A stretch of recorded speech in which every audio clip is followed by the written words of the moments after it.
শনিবার মধ্যরাতে নড়াইল সদরের তুলারামপুর রেল ব্রিজ এলাকার messrs Tanvir filling and gas স্টেশনে ট্রাকের ডিজেল নিতে যান ট্রাক চালক সুজাত মোল্লা। পাম্পের সংকট থাকায় তেল দিতে না পারায় ম্যানেজার নাহিদের সঙ্গে বাগবিতণ্ডায় জড়িয়ে পড়ে সে।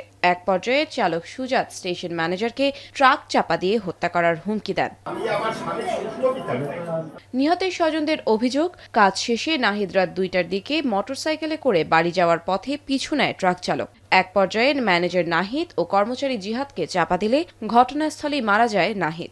গুরুতর আহত অবস্থায় জিহাদ মোল্লাকে ঢাকা মেডিকেল কলেজ হাসপাতালে পাঠানো হয়। প্রায় দুটো 10 মিনিটের সময় যে সময় ম্যানেজার বাড়ির উদ্দেশ্যে রওনা দিয়েছে, ওই পিস গাড়ি নিয়ে দৌড় দিয়েছে। উদ্দেশ্যপ্রণীতভাবে তাকে হত্যা করা হয়েছে এবং আমরা আমার পরিবার পক্ষ থেকে বিচার চাই। ওই ট্রাকটা স্টার্ট করা দেখেই কিন্তু আমার পাম্পের যারা অন্যান্য কর্মচারী তারা বিষয়টা আজ করতে পারছে, নিশ্চয়ই কোনো ঘটনা ঘটাবে। এর যে দৃষ্টান্তমূলক বিচার আছে আমরা সেটাই চাই, সর্বোচ্চ বিচার চাই। এদিকে ফিলিং স্টেশনের ম্যানেজার নাহিদকে হত্যার অভিযোগে বেনাপোল থেকে ট্রাক জব্দের পর অভিযুক্ত চালক সুজাতকে যশোর থেকে র্যাবের সহযোগিতায় আটক করেছে পুলিশ।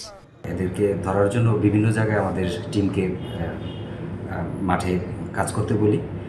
তা আমরা আজকে দুপুরের দিকে আমরা ট্রাকটিকে বেনাপোল থেকেই আটক করতে সমর্থ হয়েছি। ড্রাইভার সুজাত, তাকেও আমরা র্যাবের সহযোগিতায় গ্রেফতার করতে সক্ষম হয়েছি।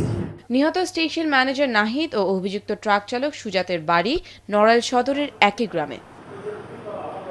এখন নড়াইল।